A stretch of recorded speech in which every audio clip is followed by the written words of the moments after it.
一对亲密无间的朋友在2天内接连遭到袭击，奇怪的案发现场让警方意识到了问题。通过环环相扣的线索，他们终于解开了案情真相。一个六亲不认的凶手精心策划了这场阴谋，并成功把责任推给了最亲近的人。那么究竟发生了什么？接下来让我们走进这浅见。大家好，我是大熊。今天分享的案例发生在美国乔治亚州格洛夫敦。该市位于乔治亚州的中东部，距离历史名城奥古斯塔大约17英里，人口约为15000人，是哥伦比亚县下属的一座城市。主人公拉文出生于1968年2月11日，她的丈夫是高中同学大卫，两人已经结婚10几年，共育有一个儿子，名叫德里克。拉文一家最初住在宾夕法尼亚州，大约在2005年，德里克12岁时，全家搬迁至乔治亚州。他们一家居住在格洛夫敦温泉大道一处宽敞的大房子里。拉文的丈夫大卫是一名前海军陆战队员，退役后一直从事个体商业活动。由于大卫需要经常出差，家中常常只有他的妻子拉文和儿子德里克，这导致在刚搬家的那段时间，拉文感受到了前所未有的孤单。为了尽快融入当地环境，拉文主动结交了许多新朋友，其中一位是他隔壁的邻居丽贝卡。丽贝卡与拉文同岁，他们的家庭情况非常相似，丈夫都经常到外地出差。不过有所不同的是，丽贝卡的家庭关系较为复杂。丽贝卡有过一段失败的婚姻，她在上一段关系中与前夫生下了2个儿子，老大麦克和老二克里斯。离婚后，丽贝卡带着2个儿子嫁给了现任丈夫托尼，并与托尼又生下了3个孩子。由于丽贝卡的二儿子克里斯与继父托尼的关系不好，他在成年后搬到了外面居住。当时丽贝卡家住着6口人，分别是丽贝卡和托尼、大儿子麦克以及3个年幼的孩子。因为拉文和丽贝卡住得很近，加上有许多共同话题，所以很快他们就成为了亲密无间的朋友。这段友谊后来慢慢扩展到了家庭，在拉文和丽贝卡的影响下，他们的丈夫和孩子也都成为了朋友。经过数年的相处，他们2家建立了深厚的友谊。在外人看来，没有什么能够撼动2家人的关系。然而凡事都没有绝对，正所谓人无千日好，花无百日红。日后发生了一件事情，让2个家庭受到巨大冲击，最后走向了家破人亡的地步。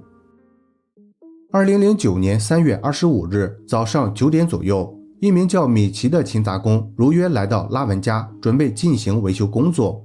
米奇敲了敲拉文的家门，但没有得到回应。接着他又给拉文打了电话，然而电话也一直无人接听。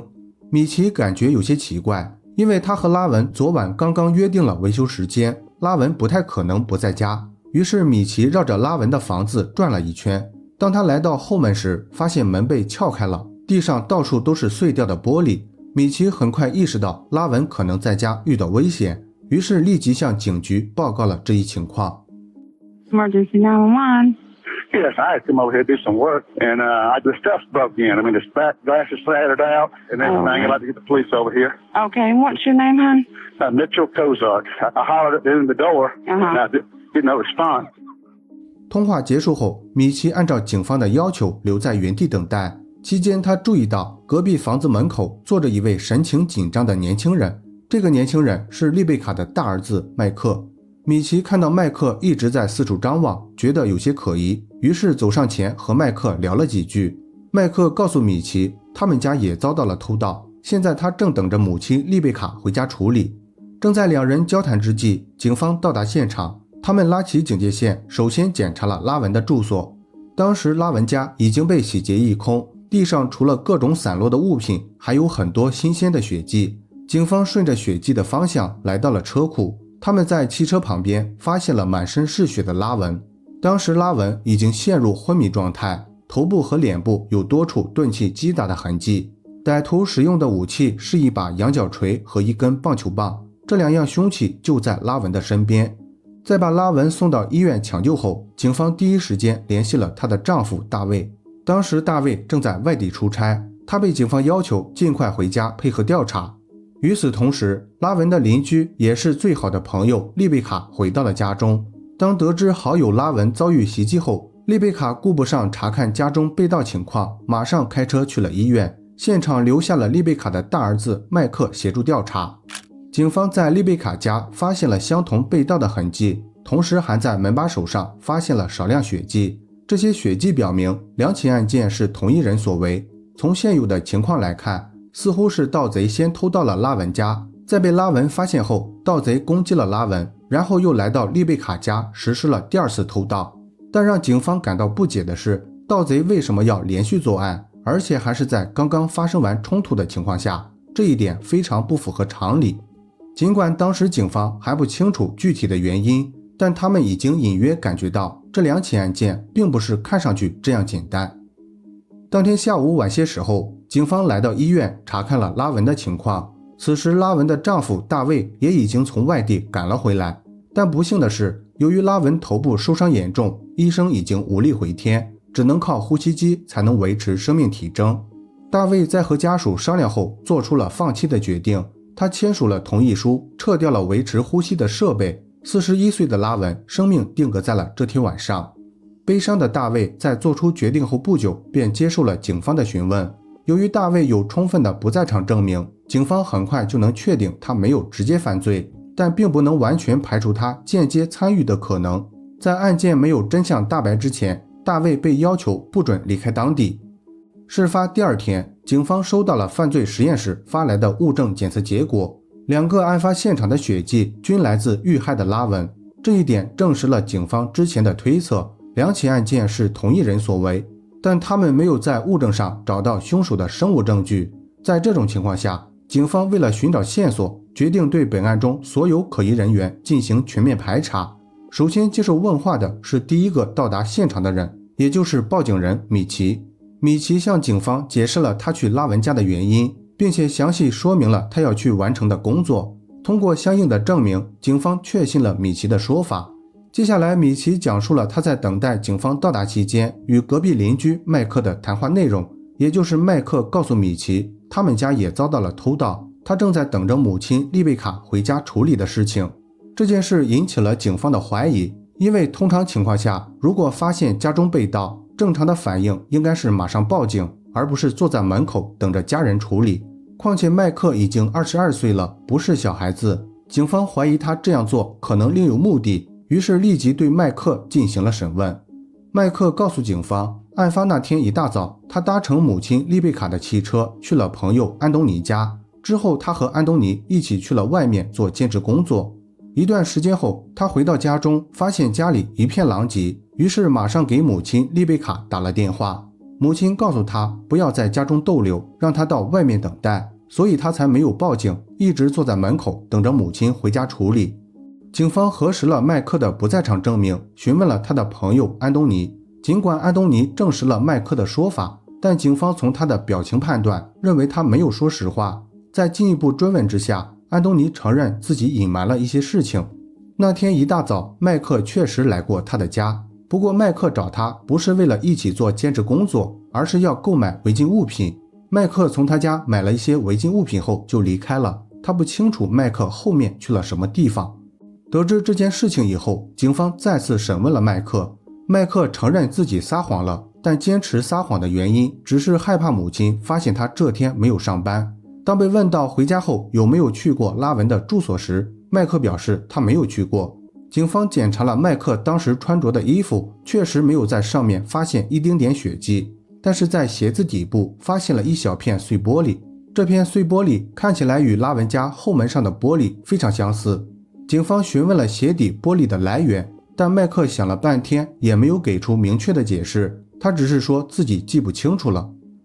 As far as glass that was found in your shoes, how can you explain that?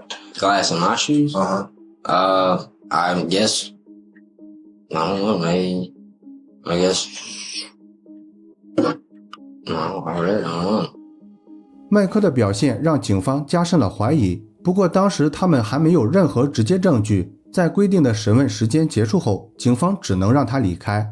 然而当警方准备进一步对麦克调查时，一起突发的袭击事件改变了本案的走向。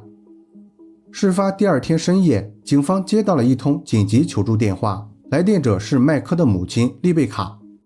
I got the 911. Somebody came out from behind the trees and he shot me. You know where you hit at? At my legs. What's the name of the office? It's Healing Hands Physical Therapy. 警方来到现场后，丽贝卡已经被送到医院接受治疗，现场只留下了她的一双靴子和一枚手枪弹壳。由于案发时没有目击者，也没有其他线索，警方在采集完这些物证后，就去了医院找丽贝卡做笔录。丽贝卡告诉警方，她在准备开车回家时，遇到了一名身穿连帽衫的陌生男子。这名男子突然从后面冲上来，朝她的腿部开了一枪，并威胁说，如果再不还钱，下次就会直接杀了她。丽贝卡没有看清楚这名男子的样貌，也表示她和家人都没有外债，并不清楚这名男子为什么要攻击她。丽贝卡的说法引起了警方的怀疑，因为任何犯罪都有动机，不太可能无缘无故的遭受袭击。警方认为丽贝卡可能隐瞒了一些事情，于是找到了她的丈夫托尼了解情况。然而警方原本只是想调查这起枪击事件，但没想到有了意外收获。托尼以为警方是在怀疑他，为了撇清关系，托尼主动向警方透露了一个秘密，丽贝卡和拉文的丈夫大卫有过不正当关系。根据托尼的说法，两人从去年8月份开始就有了不正当关系，直到今年2月份，丽贝卡才向他坦白了这一切。托尼看在3个孩子的份上原谅了丽贝卡，但丽贝卡并没有完全中断与大卫的联系。托尼提供的这条线索让警方联想到了拉文的案子，他们认为婚内出轨是一个明显的犯罪动机，因此丽贝卡和拉文的丈夫大卫就成了头号嫌疑人。为了了解清楚事情的真相，警方再次审问了拉文的丈夫大卫。大卫承认与丽贝卡有过不正当关系，但坚持与拉文遇害无关。大卫表示，他和丽贝卡从今年2月份开始就没有了亲密行为，而且早在案发1个月前，他就把房子委托给了中介，打算卖掉房子远离丽贝卡。不过大卫承认，最近他和丽贝卡又偷偷建立了联系，起因是丽贝卡送了他一部手机，他们有时会在电话里聊骚，但没有身体接触。此外，大卫还向警方讲述了他和丽贝卡之间很多亲密的事情，大卫说得非常详细，以至于让警方都感到有些尴尬。事后警方核实了大卫的说法，确定他没有撒谎，于是排除了他的涉案嫌疑。接下来警方把调查重点放在了拉文的好友丽贝卡身上。经调查，案发期间丽贝卡没有在家，所以他不可能直接犯罪。起初警方怀疑丽贝卡的大儿子麦克可能是帮凶，但没过多久，一位知情者的出现让麦克洗脱了嫌疑。事发3天后，警方接到了来自监狱的线索，一名叫杰瑞的囚犯在监狱看到本案的报道后，决定站出来揭发丽贝卡。杰瑞是丽贝卡的弟弟，前不久他因违反假释规定被关了监狱。杰瑞告诉警方，丽贝卡曾多次说过他不想离开大卫，而且还问他有没有办法让拉文永远消失。一开始他以为丽贝卡是在开玩笑，所以也就没有当真。直到有一天，丽贝卡给他打了一通电话，明确表示想让他帮忙杀死拉文，那时他才意识到丽贝卡是认真的。当被问到丽贝卡的大儿子麦克有没有可能参与犯罪时，杰瑞直截了当地表示没有可能性，因为丽贝卡和麦克的关系不好，麦克在家经常受到排挤，所以他不可能会帮助丽贝卡作案。但老二克里斯与哥哥麦克完全不同，他深受丽贝卡的喜爱，刚满18岁就有了属于自己的房子和车子，这些都是丽贝卡送给他的。丽贝卡和克里斯的关系非常亲密，超越了一般的母子关系，他们每晚都会打电话倾诉心声，彼此也都了解对方的秘密。克里斯也是他们家第一个知道丽贝卡出轨的人。杰瑞非常肯定是克里斯帮助丽贝卡杀死了拉文，因为他认出了案发现场的那把羊角锤，这把锤子他在克里斯家的车库曾经见到过。得到这些线索后，警方立即对丽贝卡和克里斯进行了审问。You sitting here shaking like a dog trying to crap out persimmon seeds, okay? I understand it's traumatic, but you're extremely over nervous. Honest to God, think I have Parkinson's? I've always shaken like this. 尽管克里斯表现得非常紧张，但他头脑很清醒，坚决否认与本案有关。面对警方提出的尖锐问题，克里斯使用了保持沉默的权利，审问仅几分钟后，他就中断了这次谈话。此时正在另一间审问室的丽贝卡表现出了完全不同的态度，她可能知道自己的罪行已经无法掩饰，于是把主要责任都推给了儿子克里斯。I messed up because I made Christopher think that I wanted him to do something that was horrible when I didn't want him to hurt anybody, and I made him think that I did, and he was convinced that he was helping me. 丽贝卡在长达3个多小时的审问中讲述了对她有利的犯罪经过。根据丽贝卡的说法，她和拉文的丈夫大卫曾有过重新组建家庭的想法，为此她和丈夫托尼坦白了出轨的事情。但后来在拉文的干预下，大卫突然反悔，决定卖掉房子离她而去，这让她感到非常尴尬。因为这件事情，她和丈夫托尼的感情出现了严重问题，他们经常因为一件小事就吵得不可开交。有一次她心情不好，把这件事情告诉了儿子克里斯。她认为克里斯从那时开始就对拉文产生了不满，因为她和克里斯的母子关系非常好，克里斯很保护她，不会让她受委屈。案发那天一大早，克里斯说要来她家住几天，于是她开车把克里斯接到了家里。她并不知道克里斯要来做什么，他们也没有谈论过此事，但她感觉克里斯可能是想找拉文谈话。由于她还要上班和送孩子上学，所以她没有特别关注这件事情。在收拾完东西后，她就带着大儿子麦克和3个孩子出门了。大约早上8点左右，她接到了克里斯要搭车的电话，于是她开车去了一条小路旁见了克里斯。当时她看到克里斯的身上和脸上有很多血迹，就问他发生了什么事情。克里斯回答说，他闯入拉文家，用锤子杀死了拉文。尽管当时他感到非常气愤，认为克里斯不应该这样做，但考虑到克里斯毕竟是自己的孩子，所以没有揭发他。随后他帮助克里斯处理了带血的衣服，然后又回到工作单位继续上班。起初他以为这件事情能够瞒天过海，因为克里斯说过他伪装了作案现场，但没想到第2天警方就审问了他的大儿子麦克。他担心警方会进一步调查，于是就为了干扰调查方向，与克里斯策划了后面的枪击事件。尚不清楚克里斯是否反驳过丽贝卡的这种说法，至少我没有找到相关的报道。据我了解，这可能是警方的一种策略，他们的目的是要把2人彻底分开，最后的审判也是分开审理的。这样做的好处是2人不会产生对峙，也就避免了一个人最轻一个人最重的问题。但不论如何，丽贝卡无疑是本案的主谋，这一点可以从他弟弟杰瑞的证词中得到证实。丽贝卡一直想杀死情敌拉文，并且为了达成目的，不惜让最亲近的人参与犯罪。或许丽贝卡的部分证词是真实的，毕竟克里斯对母亲的爱没有虚假，但丽贝卡肯定是先给克里斯灌输了除掉拉文的想法后，克里斯才犯下了这起案件。